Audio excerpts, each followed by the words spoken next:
Welcome to another edition of The Coaches Show on the one and only SportsNetUSA.net. I'm Avery Jordan. This is Richie Melgoza, my partner, and bye week is over for this Hornet football team, and it's back to business, Richie.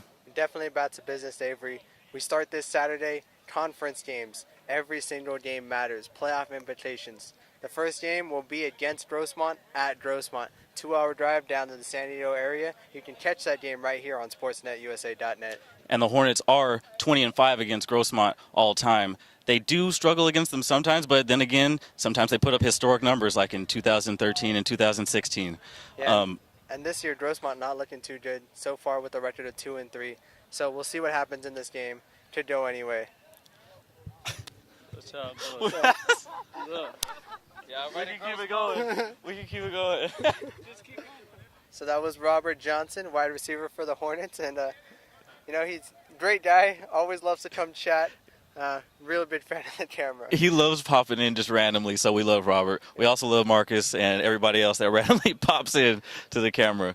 But so back to business. The Hornets, they've still got to go against Grossmont this weekend. They've got Saddleback, and they've got Palomar, OCC, and then Golden West. Every game, like you said, could have potential playoff implications moving forward through the rest of this season. But in another part of the Hornet world, you can literally feel the buzz. There's the basketball team getting ready for the 2017-2018 season. They were 26-7 last year, overall 11-1 in conference. They're looking to get back to the state title.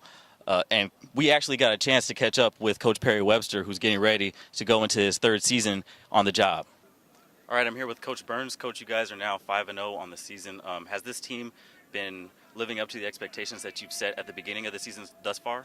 You know, record-wise, yes, but playing-wise, no. I mean, I expect us to still play better and work harder and do all those types of stuff. It's a young team, so the maturity level at times is we struggle with. And you know, today's a great example. We had bye week and we didn't get a practice yesterday because of the smoke, and they come out here kind of lethargic. They got to they got to be ready to play and practice every week.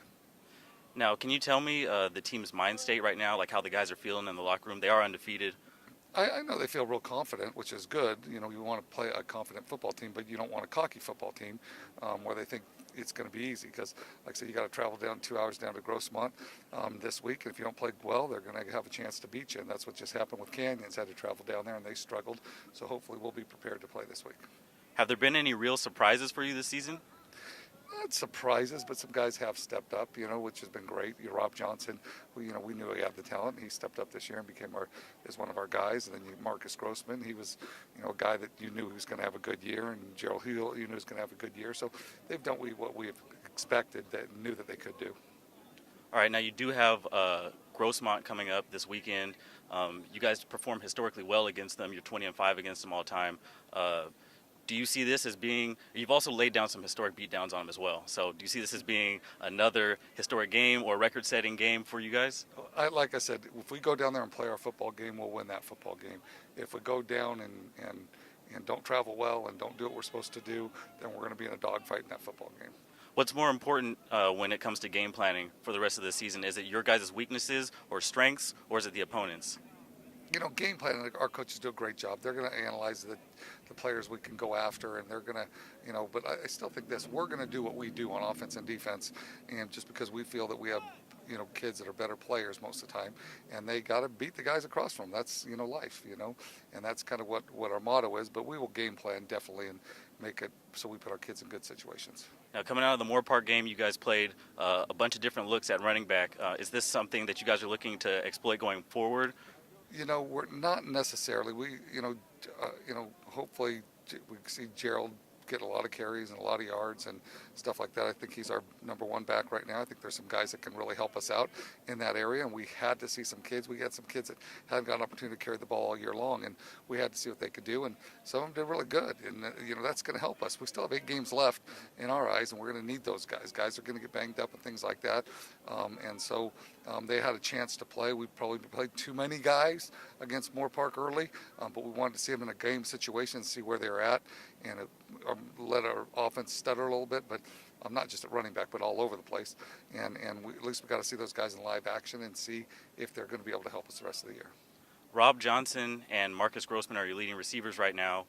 Do you think that in these remaining games, people are going to start to key in on those guys, or do you think they're still going to pull through and still be reliable in the end? They'll be reliable. And if they key on those guys, you've got 5 other receivers. So I'm not so concerned about it. They've made great plays, but, like Manyweather and Simpson, and those guys are just as dangerous, if not more dangerous, than the other ones. So, and we got a stable of receivers that really, you can't really focus on one.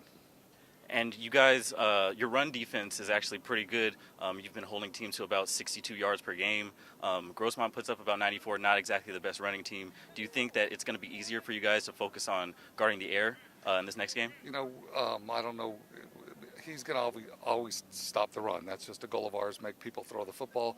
And when they have to throw the football, then normally good things happen. But when people throw the football, most of the time, an interception, an incomplete pass, or something happens, a sack, so something negative happens. There's only one good thing that happens when they complete the pass. So we'll take our chances on that, and I think our defense will be prepared to stop the run again. Okay, you've got Grossmont, Saddleback, Palomar, OCC, and Golden West still coming up on the schedule. Who's going to be the toughest one for you? By records and stuff now, you always have to look at Saddleback. But, our job is one game at a time. Our toughest opponent is ourselves this week. And if we get over the hump and get Grossmont, we'll feel good about that. Then we'll worry about Saddleback. All right, thanks, Coach Burns. Thank you.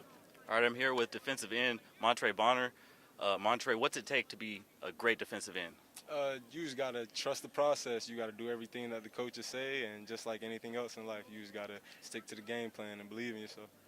Now you're out there playing with people like Cameron Powell and Cody Darrow and Jacob Jones. You guys are out there. You're a relentless defense. Or when you see the run game, what do you guys look for? Because you guys are so good at stopping it. I just want to know what makes you guys so good.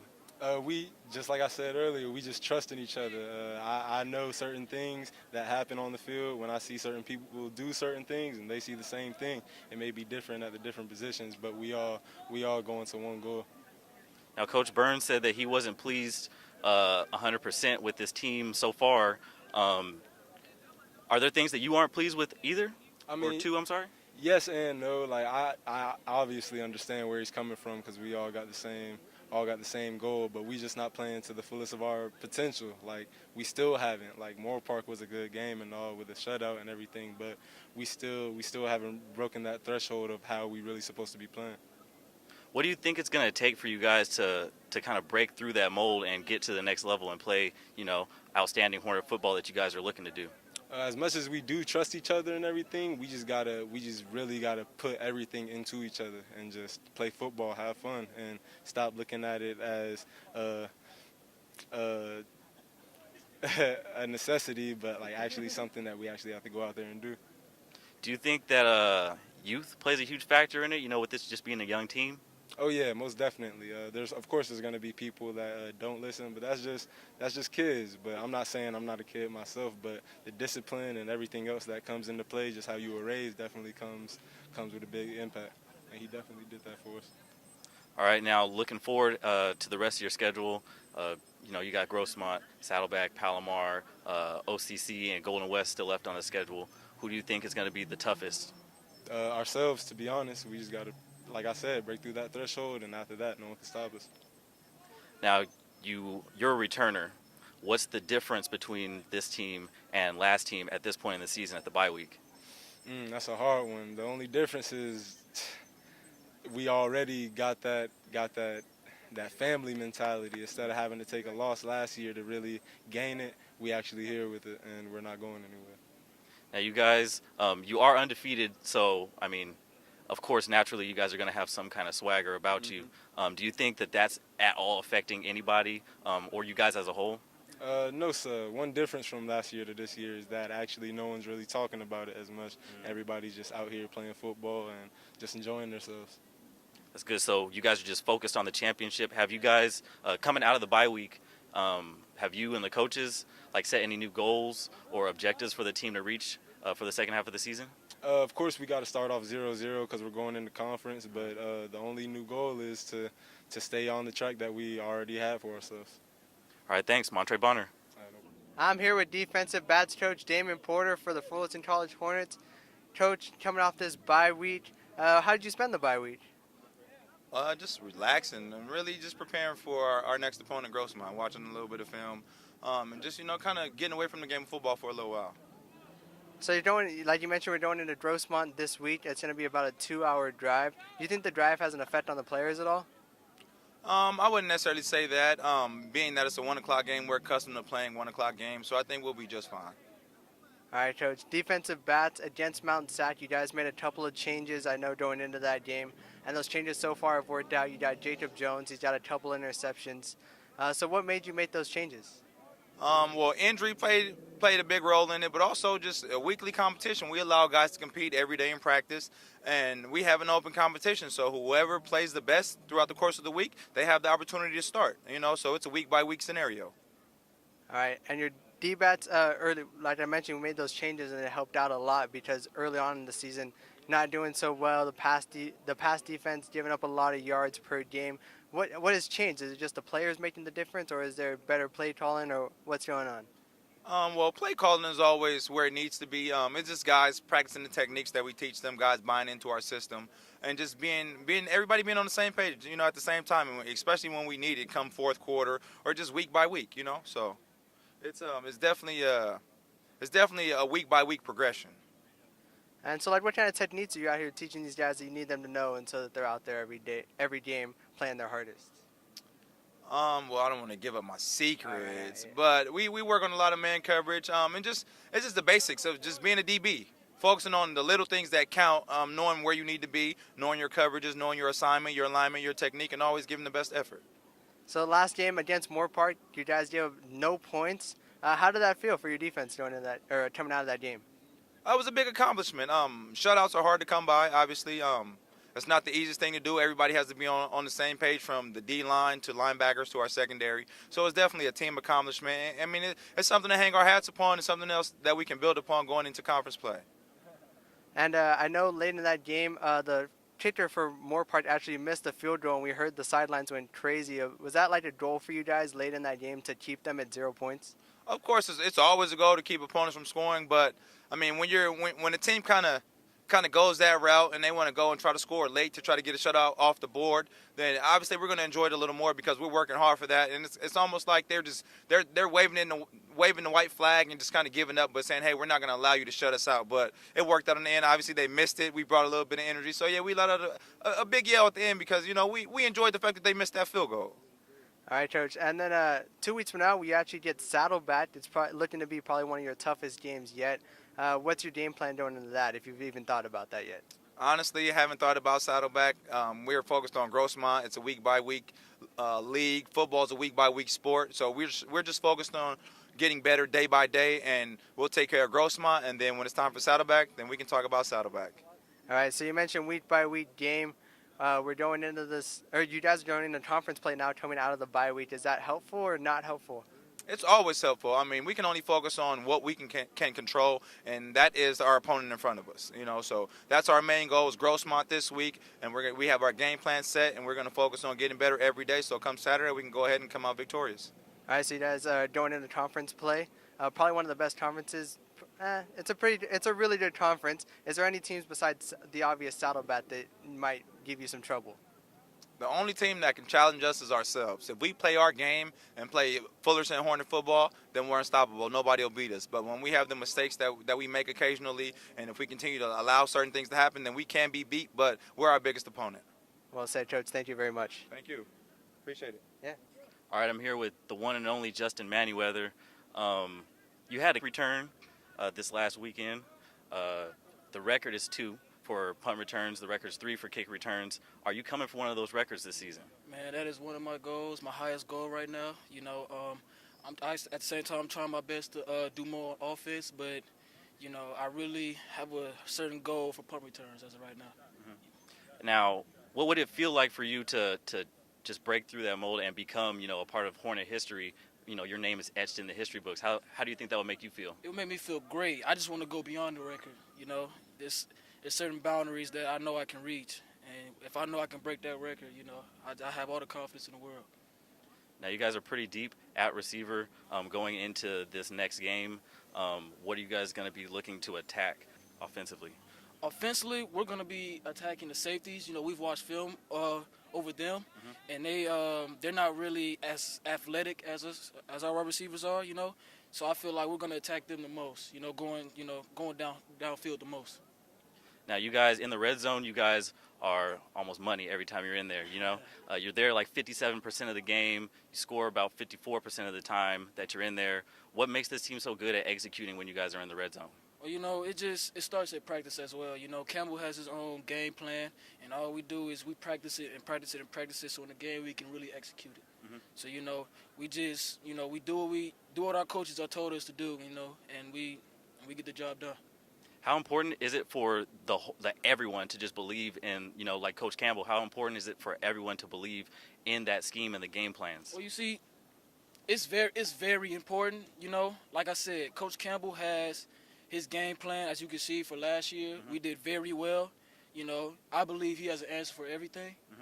And when it comes to, winning offensively, you know, and what I do is I put my trust in Coach Campbell because he knows what he's doing, and what we've done so far with him, we see to progress. And so why stop when you can keep going? You know.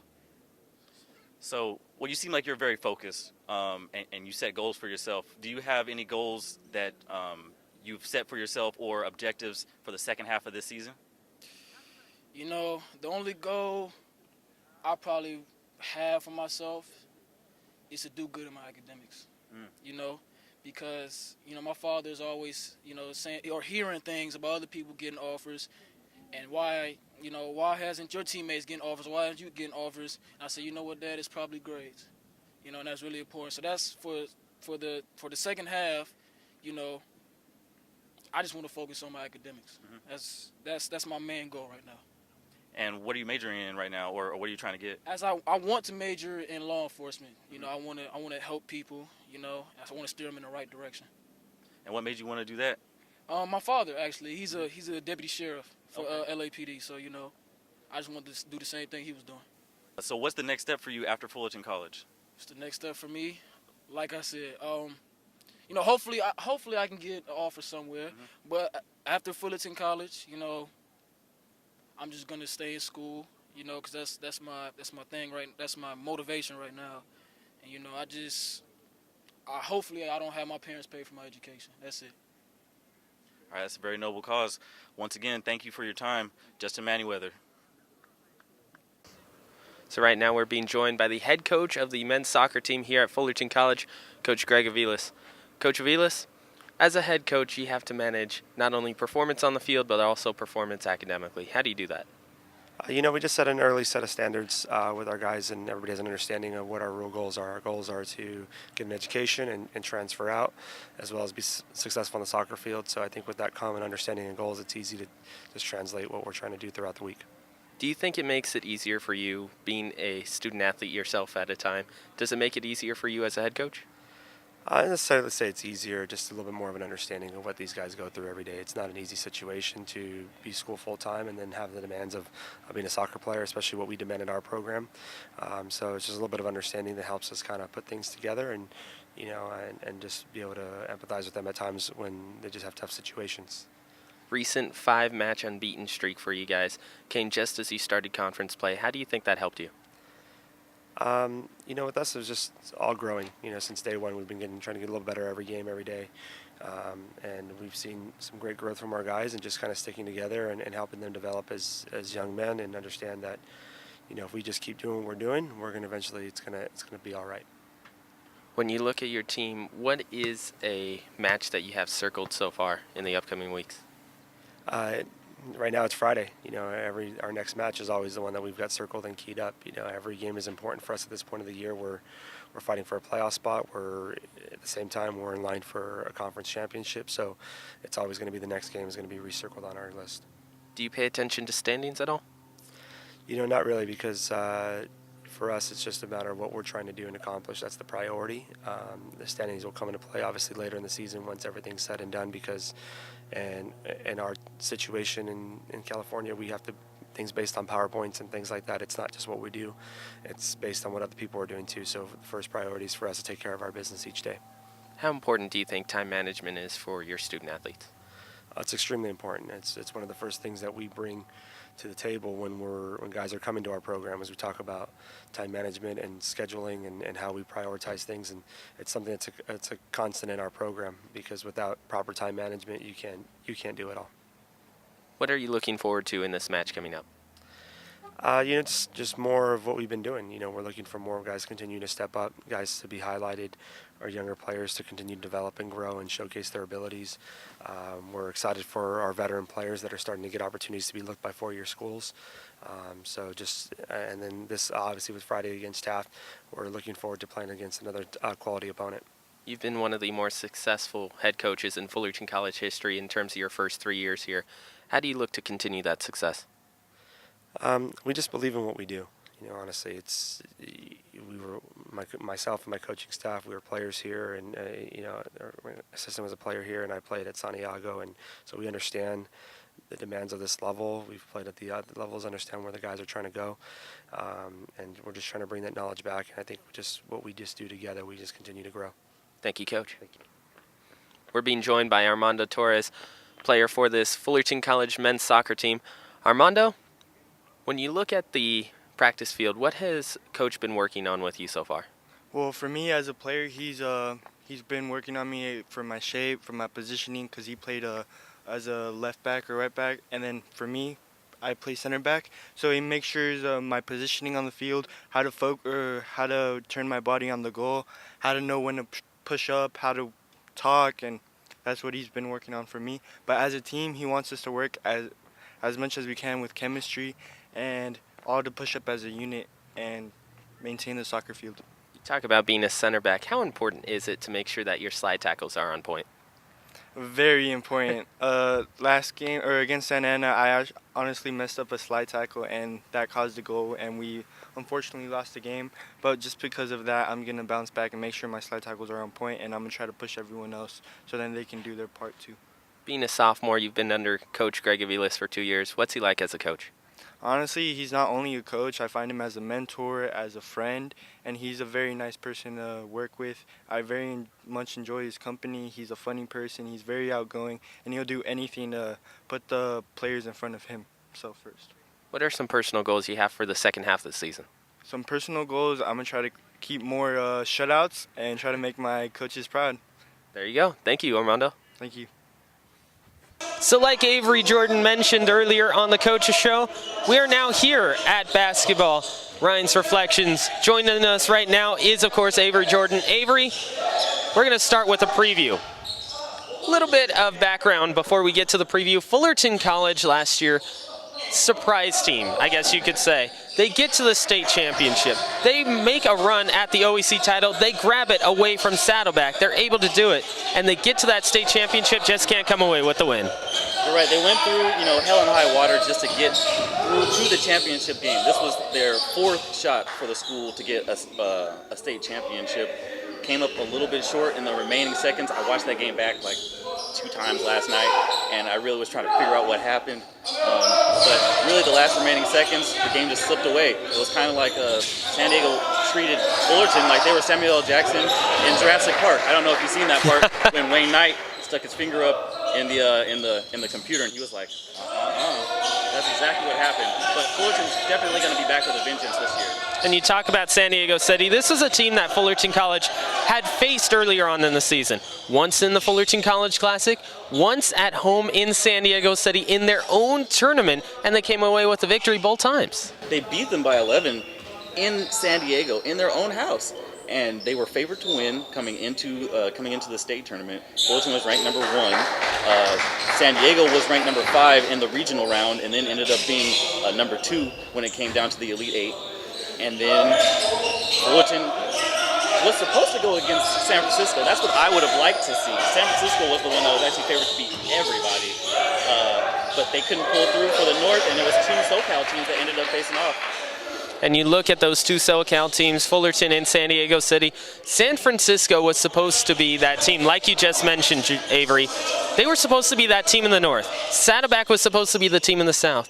Both San Diego City and Fullerton, I guess you could say, had kind of underdog runs to the state title or state championship game. They're both able to get there. Fullerton, a little bit of a tougher road. They have to go through Saddleback. They beat Saddleback 2 straight times for the first time in over 5 seasons, and they take an OEC championship for the first time since their 2006 state title run. And then afterwards, once they got into the Elite Eight, we thought that it was, actually I don't even know. I thought that Fullerton was easily favored to win. San Diego kind of came out of nowhere. Like I said before, they beat them by 11 in San Diego, and then they matched up again with them here. Watching that game back, they were down early in the game. In the first half, they were down, I believe, like 11-2, and they had to fight their way back. And they kind of played down to the level of their opponents a little bit. In video games, it's called nerfing someone. So if you have a player online playing kind of good, video game company says, hey, you can't be that good, we got to take some powers away from you, and now you're playing at the level of your competition. That's kind of what happened to Fullerton. They got nerfed. Not like nerf herders from Star Wars, but nerfed completely. So Fullerton College turns into a Lapras in that state championship game. Coach Perry Webster able to get them to the state championship game in his first 3 seasons here at Fullerton College. Almost unprecedented success. First season, he takes a 4-win team, takes them to the state playoffs. They go up against Chaffey. They lose at Chaffey. The next year, that was last year. That was 2016. They get to the state championship, win the OEC. Now you look at Perry Webster and you say he's kind of a seasoned veteran head coach at this point, looking for another chance at a title. I mean, he was a fantastic player. I mean, guy can shoot the lights out, or at least he used to be able to. I'd have to ask him now. But, you know, he understands the game quite well. And even with all the new players that are coming in on the team, I have a great feeling that he'll be able to work and mold whatever he's, you know, whatever his materials are, whatever his players are. You talk about all the new players, only 3 returners from last year that come back to Fullerton College and this basketball team. You take a look at the OEC. It's going to be a tough road for Fullerton College. Fullerton's going to have to go through IVC, RCC, and also Cypress. But, of course, Saddleback is looming large just down the road. And they also added 2 new teams to the Orange Empire Conference. They added Santiago Canyon, and they added Copper Valley. Copper Mountain. Copper Mountain. They added Santiago Canyon and Copper Mountain to the conference. Copper Mountain in their first season ever in anything. So they really probably won't pose much of a threat. Neither probably will Santiago Canyon, but you're right. Saddleback and Riverside are who I'm looking out for this season. Maybe, you know, if they come across Palomar a little bit, maybe later on down the line outside of conference, but everyone else, it's just Saddleback and Riverside in my eyes. You look at Copper Mountain, they have an almost 3.5-hour drive to any matchup that they're going to have, with the exception of Riverside. That's about 2.5 hours. That's a long drive for any college team to have to make. But Fullerton College, they're going to have that tough road. We just mentioned Saddleback. Now you also look at Cypress College. They're down the street, down the 91. Coach Andrew Alhadeff has taken his team to the state playoff once. Almost got there last year. A little bit of a disappointing start to the year. They never really recovered. Yeah, they were about 500. They got 15 wins last season. A little bit of work, but a little bit of work's needed. They were really young, so coming in with some more experience, you know, now they're seasoned. You know, put a lot of Lowrys on there, make them taste just right. Okay, so now they're going to come out here and show what they can really do with, you know, a whole off season. They've got plenty of practice, plenty of time to gel, and Cypress may be a sneaky good opponent coming up. So that's a preview of the Orange Empire Conference and Fullerton College. Let's get right to the interviews. Oh, I didn't even do the list. That's going to be next. Okay. You ready? You ready? Yeah. So we want to thank all the guys who are here on the show so far. Avery, you look at the state, a couple teams that really need to have a sort of redemption going into this year. And it's a good thing I made a list. First up on the list, we've got Fullerton College. They had an awesome season, 26-7, but of course, they lost in the state championship game. That's the only reason that they made the redemption list, is because, well, they had it in their hands and they let it slip through, like trying to catch water with your bare hands. Next up, San Diego Miramar. They were 21-8 last season. They faced Barstow in the first round and got knocked out. Barstow was not very good, and that would have given San Diego Miramar a chance to face off against Fullerton College in the tournament, if you look at that bracket. Yeah, and Barstow was a team that Fullerton had a little bit of trouble against in that state playoff. They had to get through Barstow, and many people thought Hey, Barstow should be easy for Fullerton College. They're just able to beat them barely by double digits. Moving on, there's City College of San Francisco. So San Francisco was supposed to be that team. They were supposed to have the state title in their hands, and they were eliminated by San Diego City. So it ended up being 2 SoCal teams in the state championship. Next up, there's Feather River. Feather River also couldn't hold it down for the North. That's why I have really both Feather River and San Francisco in there, because there were no Northern teams represented in the championship. I personally wanted to see Fullerton go against San Francisco, but maybe we'll get that this year. Who knows? Next up, San Bernardino lost to RCC, who was, I believe, playing for it was a play-in for the 13th or 14th spot, and they lost as the number 4 seed. They missed their chance to face the number 5 San Diego, and that would have let them play RCC in the next round. So we'll see what these teams are able to do here this season as we'll get things started with the Fullerton College Classic.